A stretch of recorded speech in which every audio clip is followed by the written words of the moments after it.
So the world seems to be upside down, and we continually try to figure out what's going on. So we're trying to have all these discussions about mental health as the problem. Why people are having all these pretty much berserk reactions, like it's a mental health issue.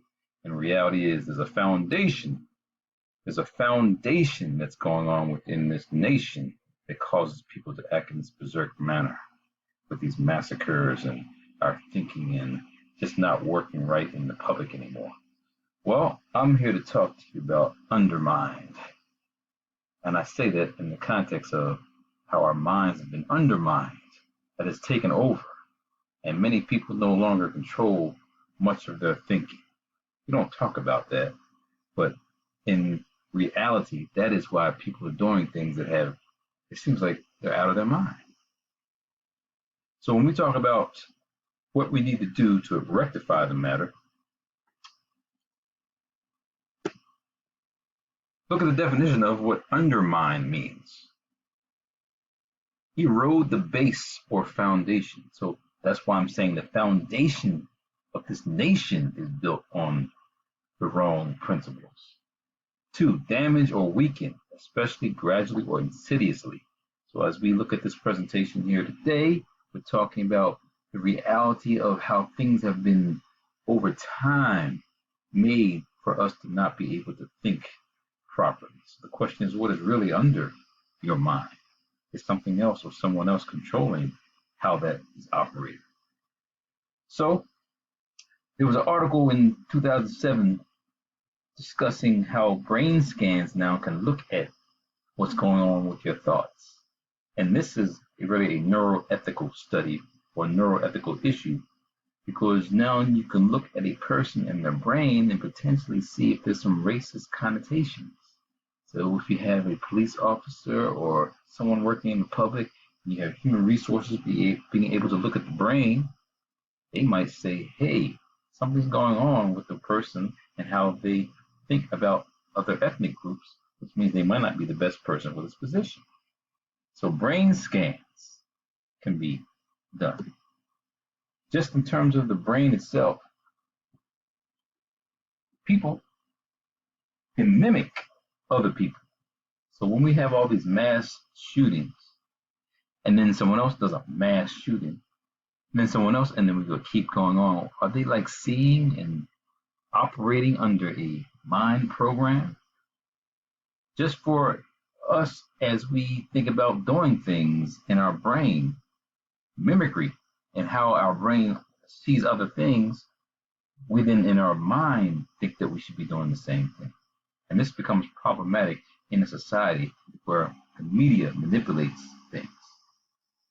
So in psychology, there's an area called social psychology that does research, and they can, many of the studies that are done in social psychology can be done to manipulate the mind. One particular study by this fellow named Solomon Asch in the 50s, did experiment on conformity. He had these subjects that had to actually look at a line and compare it to other lines. And as the subject who was being manipulated was observing other people stating what a line was in terms of its length, and it seemed to be the same, but everybody else was saying it was different, this person went along with the group, knowing full well the lines were equal, but he was picking the wrong line because everybody else picked the wrong line. So as the subject, this issue of conformity, so the lack of ambiguity of the estimation task, which relates to the lines, reveals a normative influence on conformity. So many participants went along with the group judgment even when their senses told them the judgment was incorrect. Now this is how propaganda can work though. So this lack of ambiguity, this issue of, well, what's right and what is wrong, propaganda can really have an impact on this. So people will actually believe things that they know to be false if they think everybody else believes those things. We might talk a little bit about that later on with these experimental injections that people receive, because you know your natural immunity is much more powerful than some external substance, but you went along with the program. So the reality is, in the experiment, 75% conformed to the group's opinion in at least one trial, and then overall subjects conformed on 37%. So even though they knew the answer was wrong, they went along with the group. In our society, it's so devastating to see how the media has pretty much gotten on board with all these horror kind of films, horror series. Walking Dead, how many more seasons do you need? It's 11 seasons of this Walking Dead. First came on in 2010. So we gotta start now look at progression, as we stated earlier, about the insidious nature of how things can be presented over years. And over time, people start to manifest these behaviors. So you got Walking Dead. Zombie movies.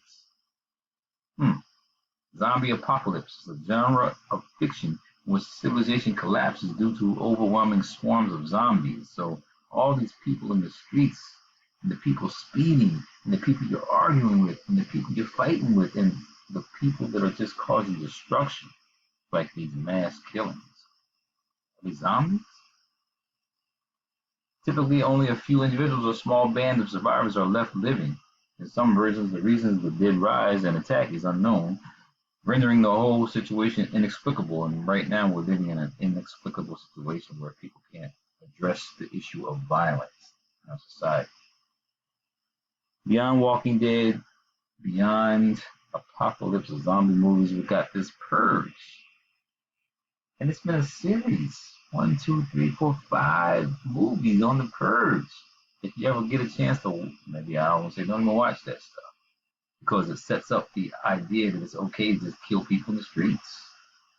Video games have made it that way, because people play video games, and I guess you become insensitive to one of the, be human and just can kill somebody without thinking about it. No matter what age, as the perpetrator or the person who is being attacked can be decimated. So these movies, The Purge, also set the tone for undermining your thought process on what it means to be a human. So when we have words that are put out there to state who is and who isn't a human or man or whatever, look at the definitions of some words like yellow. Talk about colloquial definitions of what you mean by courage. Yellow means you're cowardly or mean or despicable. That doesn't have a good connotation. Black means you are destitute of light, threatening, ominous. And then look at this. White is also looked at as pure, honest, just. So as the foundation is built on these kind of principles, people's minds are manipulated and they really don't know how to be in communication with other people because they have these kind of thoughts in their mind. So they already, from the beginning, your mind is being manipulated. There's a brother named Khallid Abdul Muhammad. Gave a speech in 1980s, about 40 years ago, talking about this whole perspective on what's coming. Like war is coming. Let's listen to Khalid's words for a little bit because even though it's 40 years old, it sounds like what's actually going on today. All right. If the guerrillas were able to hold out for a period of time, then the population of the ghetto would be classified to an office for the control and organization of the inhabitants. The office would distribute census cards. Did they just have a major census bill? You sure? Coincidence, right? It is. We don't fool around to get coincidence to death if you don't pay attention to what's happening. And they had black leaders, Negro entertainers, and Negro sports figures to get on the TV and to get on the radio telling you to make sure to be counted. The white man is getting ready. It's no accident that they mention census. It's a McCarran Act. No accident.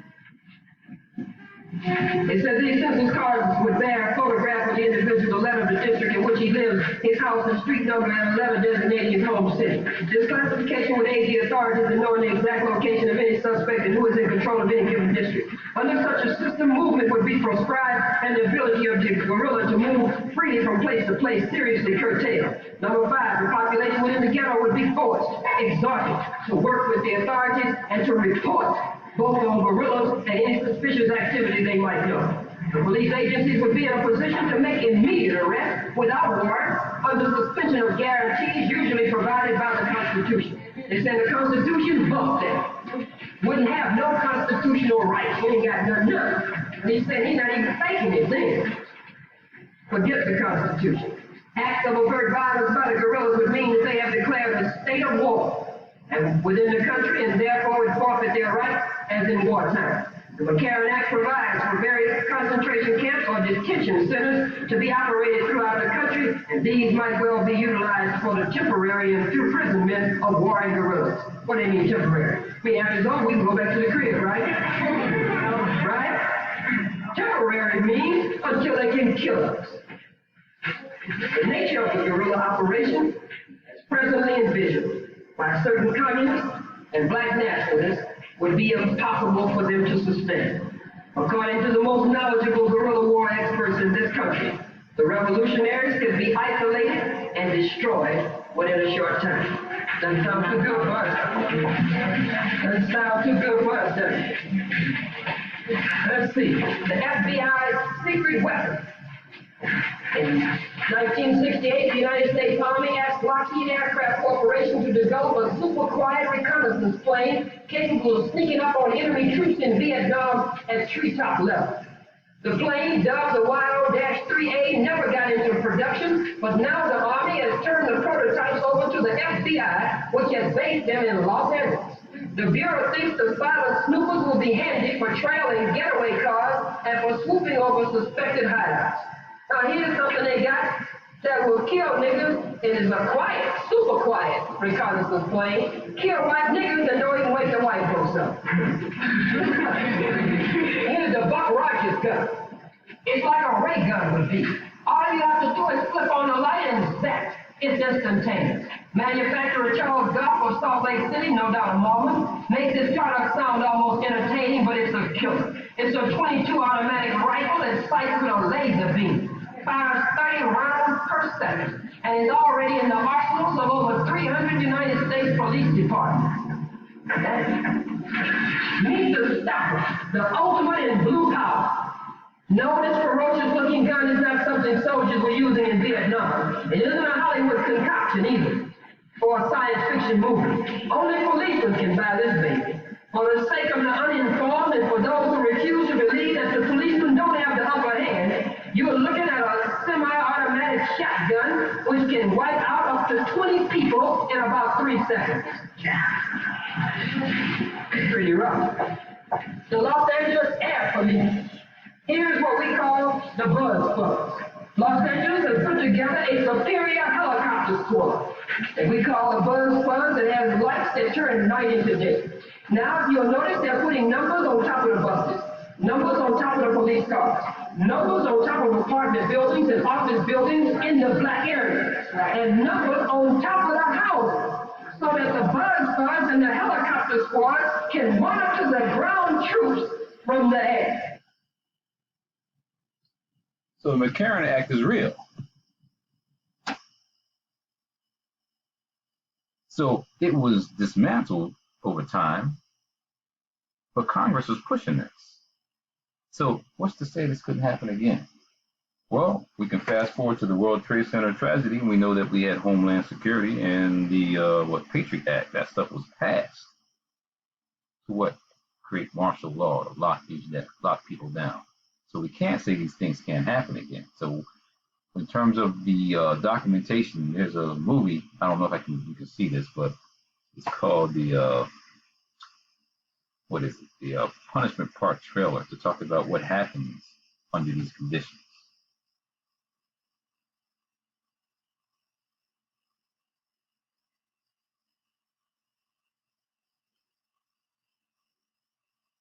Suppression.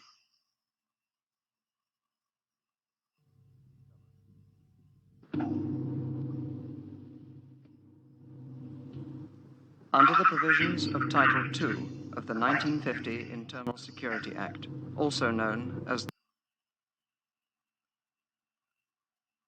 the McCarran Act, the President of the United States of America is still authorized, without further approval by Congress, to determine an event of insurrection within the United States and to declare the existence of an internal security emergency.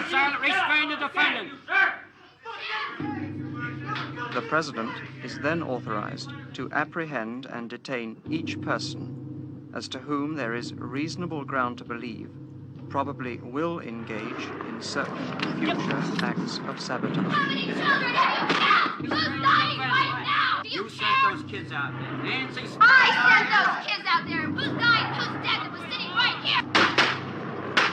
Oh, you fuckers! You fuckers!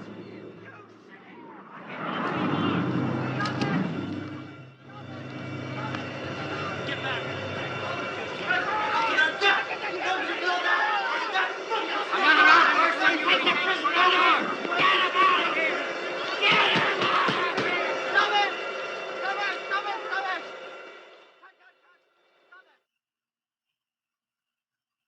It's pushing forward, having everything. Communal. Powerful. We are here.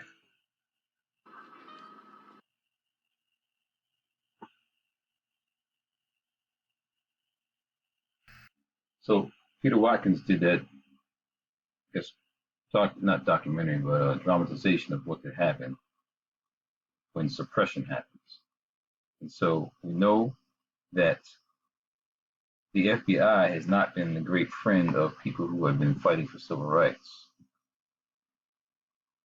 So we have something called Black identity extremists, believe it or not, created under this guy named Jeffrey Sessions, who was under the Trump administration, looking at Black people or Black identity extremists, yes, Black people, as the most dangerous threat to our society.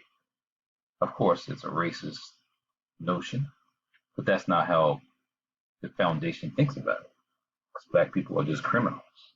But the reality is, the most dangerous threat is this white, quote, supremacist, unquote, mentality. So we have the United States of hypocrisy.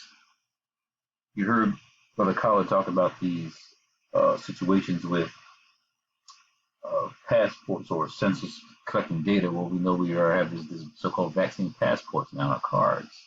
So we have mandates on experimental vaccines, however, no mandates on gun control, no anti-lynching bills, and preparation to eliminate a woman's choice is on the way. So we got the wrong kind of mandates going on out there. And you start reading books that really give you a light on why some people aren't in the media too much today. That is the Faucis and Gates. Why don't you hear about them too much more anymore? Because we have some questions about really the whole agenda that was pushed and really altered our society. So people are still denying things because their minds are undermined. The foundations are built wrongly, so therefore it's hard for them to really correct things. So can you believe that people are still actually adverse and not committed to creating an anti-lynching bill? Yes, this is the spring of 2022. 3 Republicans just couldn't help voting, against making lynching a hate crime. These were Georgia, Kentucky, and Texas representatives. They were the only House members, that is Andrew Clyde, Thomas Massey, and Kip Roy, the only House members who opposed the Emmett Till Anti-Lynching Act. Now look, historically, numerous anti-lynching bills have been introduced to Congress since a 1918 anti-lynching bill. The Dyer bill was introduced to Congress, but blocked by a Senate filibuster. So you got people debating whether or not this is or should not be a bill to ensure it's classified as a hate crime. Wow. So the foundation, again, is built on lies. It's built on, again, Black people being the destitute, the one who's not really human. So therefore, these bills don't mean much. So let's look at some books that can have an impact on us knowing that these situations are real. So quickly, let me run through. Sheikh Diop wrote a book called Civilization or Barbarism. That is the question. Are we living right now in a civilization or in a barbaric enterprise? So he broke it down historically about other civilizations. He talks about how Western civilization compared to Eastern civilizations, there's a foundation on why people are acting the way they are.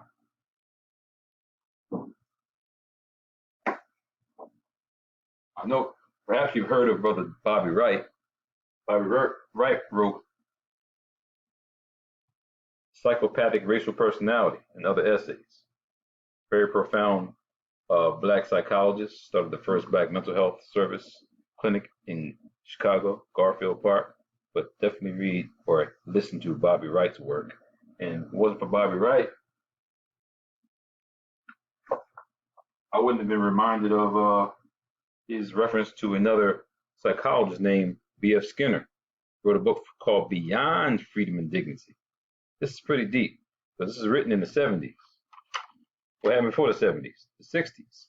What was during the 60s? Revolution and change. So as psychologists, people are in a better position to control society, manipulations, behavior, thinking. So he was at the forefront of that with his Skinner box using animals.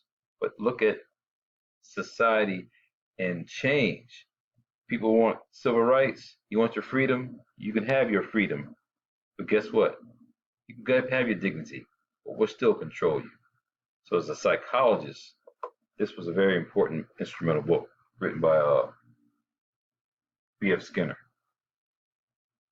And then when we are talking about this reality of looking at the ugly nature of the society, a book called At the Hands of Persons Unknown, The Lynching of Black America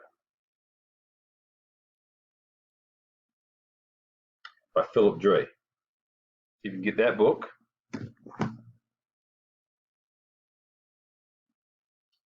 This is an old school book, Ralph Ginsberg called 100 Years of Lynching.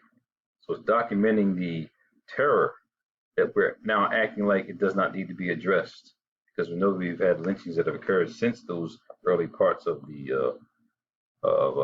this past century. But we now need to understand that those things are still going on. You have the mindsets of certain communities that still think that way. Our Town by Cynthia Carr.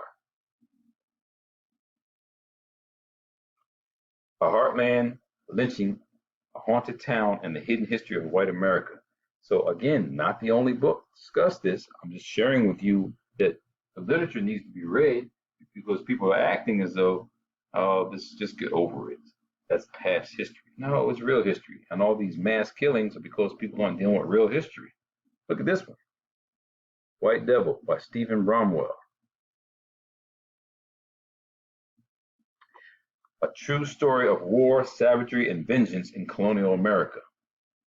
These things don't happen by happenstance. They happen for a reason.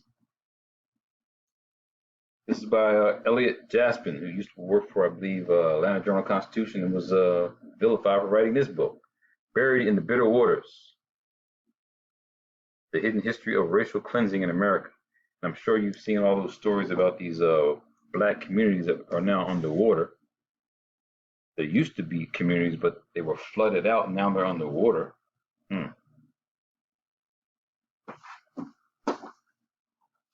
Two other books on the bookshelf. One is called Sundown Towns. We've heard about that. And this is written by James Lowen, who wrote a book he also wrote about lies teachers told me. He actually just passed away, I think, last year, or actually 2022, James Lowen, but he also wrote this book called Sundown Towns. Very important book to get. Talk about the history of racism in America and the fact that gentrification, all that's going on now, and as we dismiss it, we just ruin our society and make it worse, because people can't survive when people are attacking others just trying to make a living. And lastly, Wilmington Lies, the murderous coup of 1898 and the rise of white supremacy. This is North Carolina. Very hard book to find by David Sukino. But again, it goes into the dilemma that we face because we're undermined by not dealing with those real issues, and we try to wonder why we just can't get along today. So I'm going to play a little bit of it. I think Khallid Muhammad's last few words on why he said war is coming. So that the buzz and the helicopter squad can monitor the ground troops from the air. They're getting ready for war in this country. They're lining up the laws and we're lining up the law to put niggas in their place. And they believe that as a good engine is a dead engine, that a good nigga is a dead nigga. The Ku Klux Klan has moved into the police department, has moved into the Army, the Navy, the Air Force, the Marine Corps, has moved into every phase of the American structure and are now beginning to prod other whites who already hated niggas, but who were hanging in there making a few dollars and had a few comfortable positions and didn't mind things going a certain way as long as they could live comfortably. Now the Klan is saying this has got to stop. That we've got to take hold of our lives and our destiny and our country again and put niggas back in the place where they belong. And they're now influencing every sector of white America. They have guns with hollow bullets that when he shoots you will leave a hole damn near that big, will blow out all of this. They have guns with magnum loads that will shoot through the trunk of the car, go through the back seat, go through the front seat, kill the driver behind the steering wheel, go through the dashboard, bust the engine block, and stop the car. I mean, he's judge, jury, and in particular, executioner right on the spot. No intend to read, no rights at all. They're now shooting us. They're taught to empty their guns. That's right. They're taught to shoot and empty your gun because the nigga may be having a whack attack. So they say all niggas are potential whacks. So shoot the nigga and empty your gun on the nigga and reload. That's what they're doing. That's right. War is coming in this country. Avon smelling, freckle face, Gimli, Poe, cave women, peckerwood women all across this country are now coming out and practicing at the rifle ranges, practicing at the pistol ranges. They're learning how to handle weapons and not scream and scream when the gun goes off so that they can kill some niggas. All peckerwoods that don't do nothing but push a pen all day long and spend his big money with his big expense accounts, with his office on the top level on a penthouse, in these major corporations, they're now going to the rifle ranges, going to the pistol ranges, learning how to shoot. And they don't intend to hunt no squirrel. They're going out, preparing themselves to kill niggas. Yes, ma'am. I just wanted to say that I just wanted to confirm what you said about the women. I went to white school upstate New York, and they offered riflery as part of PE. And I think I was the only black girl, and a few fellas that took the course, but the rest of the black girls refused to. They taught us how to shoot the repeating rifle, standing up, squatting, and lying down. You better know how to shoot off more than your mouth. You better. They're learning. They're training. They're taking their children, training their children. You take yours to Disneyland. You make them just as dizzy like me. You take them on the flying mouse and little silly duck and crazy stuff. There's nothing wrong with recreation for our children, but I'm saying it has to be balanced. It has to be balanced. I don't want them exposed to anything like I think, no. You just as silly as you can be. And in a few days, you're going to be silly and big. Right?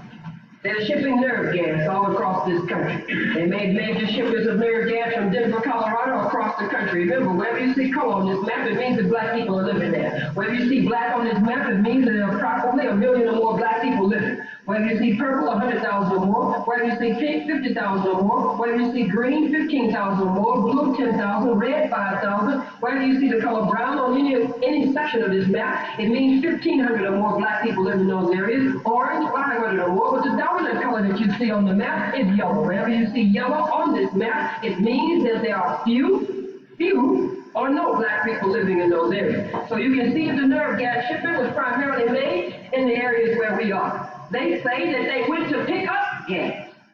Stop-offs to pick up, to dump the gas in the Atlantic Ocean because they couldn't neutralize and dispose of the gas in Colorado. We say, but white folks do lie. We say instead of stop-offs and pickups, they made stop-offs and drop-offs. And every nigga in this country has his gas close by in the area where he lives. They've even come up with an ethnic gas that kills according to race. Here we are, that an Indian is, that a Chicano is, that Oriental is. The ultimate ethnic weapon, germ genocide. Every race and ethnic group has an inherited susceptibility to specific ills. And the infernal race for better weapons, scientists from the Defense Department, the CIA, and the criminal have developed the ultimate cause. Weapons that can target and kill or weaken specific races. That means they can release a gas in the forum that will make white folks a little sick and dizzy and kill all of us if it's a gas that's linked to our chemical and biological makeup. What are white people now admitting to us?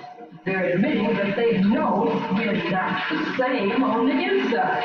If we were the same on the inside, they couldn't come up with a gas different from each person. They're not making the gas for their color. They're making the gas for their biological and chemical makeup and their neurological makeup. Are they?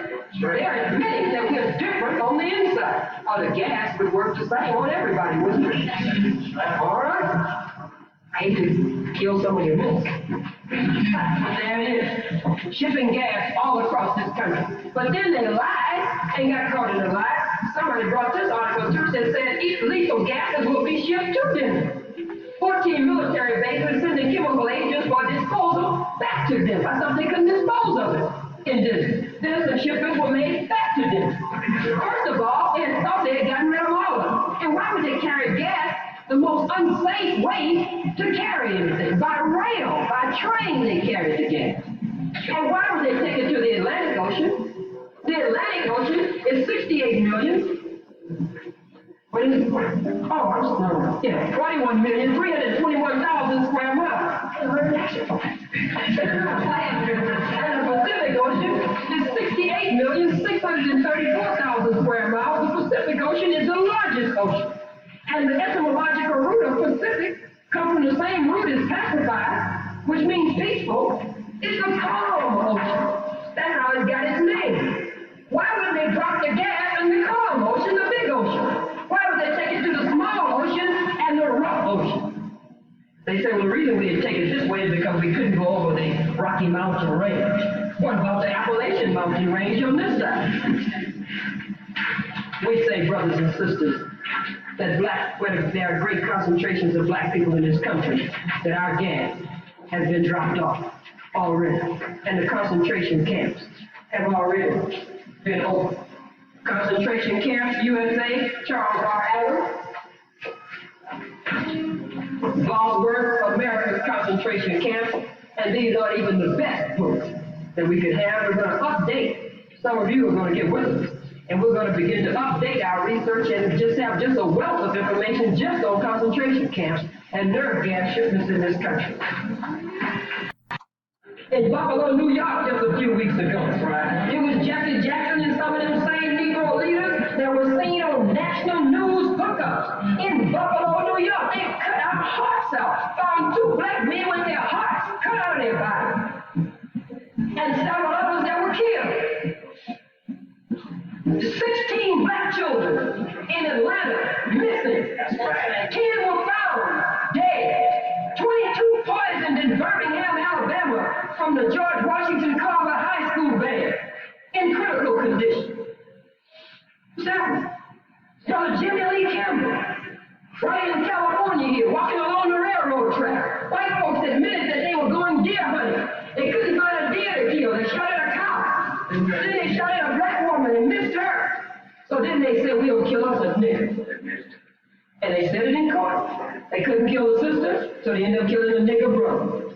Shot the brother. What were you looking at? Top. Detroit. Detroit. A group of devils drove up to the church. No, sir, in the office. In Detroit, a group of devils drove up just a few weeks ago. Drove up to a crowd of blacks and shot in the crowd. Killed a 14-year-old brother. And then 2 or 3 Peckerwoods put shoe polish or something on their face. And while they were having the brother's funeral, ran through the funeral parlor and disrupted the funeral. And they didn't have 3 more funerals in Detroit. Nobody kicked their butt. Nobody killed them. Nobody did nothing. You know there should have been 3 other funerals in Detroit. What about Chattanooga, Tennessee? A group of elder sisters, our mothers, walking the streets and a group of Klansmen just rode up and just sprayed the crowd with bullets. Wounded several of them critically. 2 white men were acquitted. Let them go scot-free. 1 got less than a year. No retaliation. Where are black men to stand up and answer this? You don't have to just answer to the white folks who did it. A devil is a devil. A peckerwood is a peckerwood. A cracker is a cracker. A snake is a snake wherever you find it. They're killing our people all across the country. 2 or 3 issues ago, the Sentinel front page said that they believe there's a national conspiracy to kill blacks. Damn, what does it take to convince you?